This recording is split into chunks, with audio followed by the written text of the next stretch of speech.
More than 68,000 students are ready for a new school year. It's also a new school year for Dr. Brenda Cassellius, who became MPS Superintendent in March of 2025. Since that time, she's faced fiscal, facilities, and other challenges.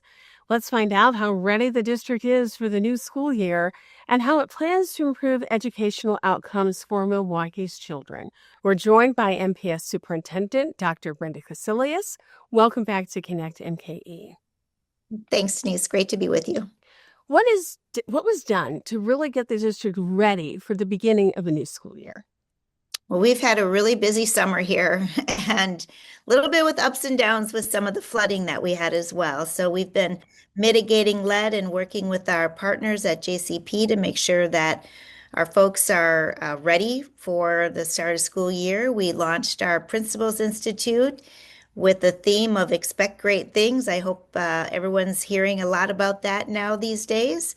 And also welcoming back all of our new teachers and filling every single classroom to make sure that we have our teachers are in those classrooms, are ready, and schools are welcoming environments for our students, and everyone is ready to go and hit our ambitious agenda around improving literacy for all of our kiddos. You're going to be welcoming in new teachers.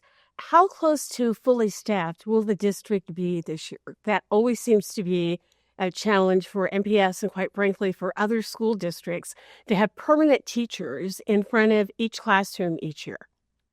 Well, it's been my goal to have a licensed teacher in every single classroom. Obviously, there's just a huge shortage ever since COVID of teachers. And, we want to make sure that we're being really proactive and making sure that students have teachers in the classroom, as well as paraprofessionals and aides and support staff, which is critical to the learning environment and making sure that students have access to the best and highest quality of materials and instruction in the classrooms.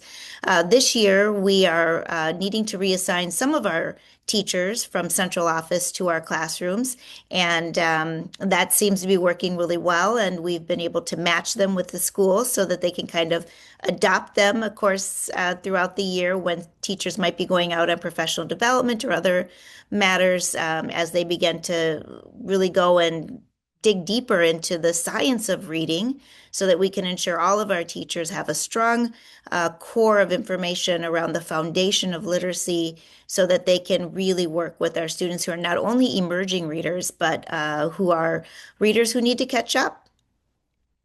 One of the things that you, did this year was to really make some decisions about moving some teachers from central services back to school classrooms. How has that worked out? Were you able to get all of those individuals, I believe it was about 40, from central office into classrooms? Yeah, we have been able to move more of our teachers from central office into our classrooms. I don't have the final number because even in our adjustments this week, we've had to make some of those adjustments, even for temporary moves into classrooms, just to make sure that our classes are covered and that students have a teacher in front of them. And that's really critical. And some of our teachers here at the district office are some of our best teachers in the district. And so having them give us a really great start was really important to me and our families and ultimately to our students and their achievement. You mentioned that there's going to be a new reading curriculum that students are going to be experiencing. Tell us what that reading curriculum is that makes it different. And also, what are your expectations for how that will help to improve student outcomes? Well, much like the rest of the nation, we understand better the science of reading and how our brains work with giving our students the critical phonics base that they need and phonemic awareness, really kind of understanding words and letters and how they come together in sentences and paragraphs. And it's a pretty rich and challenging curriculum that our teachers have to give to our students. And so they've been practicing and learning how to do that and moving away from what was more of a whole language balanced literacy approach that we have been using for many, many years. And now that we know better, we're going to do better and make sure that our teachers have those skills and toolkits really as they practice their craft and helping us understand where students are. We'll also be looking at our assessments in a much closer way so that if students are progressing along our standards, that's good. And if they're not, then providing additional support and resources to those students as they really begin to master reading on grade level. How quickly do you think it will be before you are able to see measurable improvements with this new reading curriculum? Reading is an area where MPS has traditionally struggled. So, what are your expectations for how quickly this begins to work? Well, we had about 1,200 of our teachers who already had some training, but they need the more practical training in the classroom with other teachers and master teachers coaching them around their practice. And so we've instituted the professional learning communities within our schools so that they can have some shared common time to plan. We added 4 half days so that they could look at student assessments and begin to hone in a little bit more around which standards students seem to be struggling with and moving that forward. I would say that we'll see some improvements with some of our students rather quickly. Maybe by end of year, we'll see some growth. But where we will see grade level proficiency might take 2 years, 2 to 3 years, where we're seeing those larger gains more broadly across the grade levels and across the cohorts. Superintendents face challenges all the time, and new superintendents face challenges that are new to them. Almost immediately, when you became superintendent in March, you were dealing with a pretty significant issue with a lead paint crisis that was happening in buildings. It caused you to close some schools and to relocate students. Where do we stand now on the work that's being done to remediate lead in the district? Well, we were able to stabilize all of the lead within the first 52 schools. And then we have 54 additional schools that we're going to get to by the end of the calendar year. And then we've added $16 million into our budget to hire more painters, to hire more plasters and electricians and plumbers, et cetera, who will need to do all of this work within our walls, and then additional custodial staff who is going to help us keep our schools maintained and cleaned. Because of course, you could bump into a wall that was previously painted, it would chip off, and then those paint chips are the things that are dangerous for children if they're to ingest them. So, it's really the constant upkeep, maintenance, and monitoring of the facilities that's the big expense and where we see the greatest risk to children's health. And so it's dusting and cleaning and making sure that the environments are clear of any lead hazards. How confident are you that you've gotten to and that you all understand the reason why this happened and that you can put a plan in place to avoid this from occurring again? Well, we're 100% confident in knowing why we got here. Certainly it was because there was lead in the paint. And we identified still, to my knowledge, just one student who was identified directly to a school. Certainly there were, I think, were another 7 students who maybe had other exposure outside of the school environment. But we know that to be good stewards of our buildings, we have to put in place additional resources for the upkeep and maintenance of our buildings because the average age of our building is 85 years, and the average age of the building across the nation for schools is 49 years. So at some point, I think the city of Milwaukee is going to have to lean in and have some significant conversations about their pocketbook and creating the kind of modern facilities that students need today, so that we're just not thinking about, lead paint and asbestos and other hazards due to just the facilities being so much older than what's required now moving into the next 100 years. Hopefully we'll get to that point of having those conversations over the next 2 to 3 years as we dig even deeper into our facilities, the utilization of our facilities, and really maximizing the learning environments for our children. When you mention conversations about facilities, one conversation that some people always come back to is the number of buildings the district has. As you noted, the average age of the buildings is 85 years old. There are roughly as many buildings now as there were when MPS had 80,000, 90,000 students.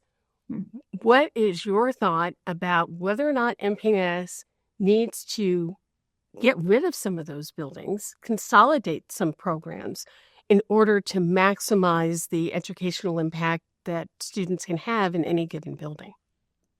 Well, no new superintendent wants to come in and tell a community that they have to start closing schools or merging schools. That's certainly not a popular way to talk to folks. But I've been going out on my listening sessions, talking with all of our community members and parents, and really just trying to manage expectations and share with them just openly and transparently that we used to be a district of 120,000 students, and now we have 68,000 students, nearly cut in half. We just don't need the number of buildings that we have, and maintaining them is really shortchanging their children and the kind of opportunities that they can get. It's also making it harder for us to staff schools.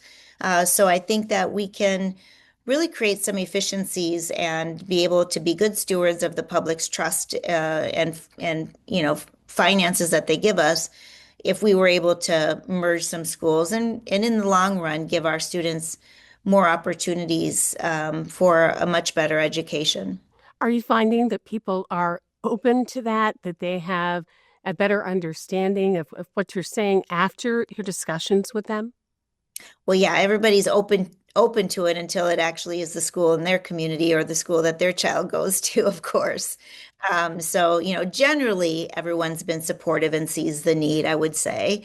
And that's broadly across many different types of communities and sectors, et cetera. But once we start getting the brass tacks and bringing the proposals to the community, I hope that they'll be able to lean in and see that students will have just such a better experience here in MPS if we are able to close some of our buildings. In that conversation, I'll also be talking about grade configuration shifts. Currently, we're in mostly of a K-8 model. We have some spattering of K-5 schools, and I'll be bringing to them a new grade configuration to kind of minimize the 11 grade configurations we have now, which make it really hard to focus academically on our students, and move to a K-6 model and a 7 through 12 model with our junior highs being housed within our large comprehensive high schools, which are really fantastic and beautiful athletic facilities and larger classrooms. And with some modernization, those facilities could be really wonderful uh, school environments for our students to be able to do career programming, work with our labor partners in business on many of those types of career tech ed programmings, family consumer education programmings, different types of things that I think would give a more well-rounded education to our students. So you're talking about not simply downsizing the number of buildings, but right-sizing the way those buildings are reconstructed and configured in order to really focus more on academic achievement in a way that maybe hasn't been done previously. Yeah, normally when people come and talk to the community about closing schools, it's for money. Well, that's not really a compelling reason for me to want to close the school in my neighborhood. But if I know that my child's going to be able to get a better education and more opportunities and better facilities, and more music and art and PE and co-curricular activities and better athletic spaces and better libraries, et cetera, I think that families would say, okay, I'll raise my hand to that. It's not taking something away as much as it is giving something better back to the community. Yeah, I mean, and if students have those facilities that really meet them where they're at, they're actually going to get better outcomes. I do want to talk a little bit more about money and the district. The district in the past couple of years has passed a couple of referendums that have really allowed the district to be able to continue to offer some of those core educational programs that I know you have said are really important: art, music, physical education, in some cases, lower class sizes. One of the things that you have said is that the district may need to go back and ask for additional support. Are you prepared at this point in time to talk about the likelihood of needing another referendum? Well, there will for sure be a need for another referendum because ours will, be all used up, and then there won't be any additional revenues. And unless the state legislature begins to start providing more state aid to schools, obviously we need to keep up with inflation, keep up with salary increases, et cetera, over the next several years. And so it's if the state doesn't come through, then we will have to go to a referendum. Otherwise, what that would mean is additional cuts to the organization, which then, of course, equates to less opportunities for children. So we definitely have to do that. And then, of course, I'm talking also about facilities and where do we want to be 100-year plan for our learning environments for our children. And that's going to require potential bonding. And those are longer term promises to the community, and loans that we'd have to take out for building new buildings within the city and throughout the city. So the capital budgets are a little different than your operating budgets, and sometimes that's hard for people to understand because they're like, "Well, didn't we just give money?" Well, when we come out for a capital bonding, it's different. Those are longer range um, bonds that we do in order to do builds. So two different types of asks that I think are going to be necessary over the next 3 to 5 years. But I don't see going out and like next year and asking for funding. It would be uh, a couple of years out. Dr. Cassellius, you clearly have a lot going on at MPS, and we so appreciate you taking time to be with us today. Thank you. Thank you, Denise. Expect great things from Milwaukee Public Schools. Sounds like a good idea. Thank you. Thanks.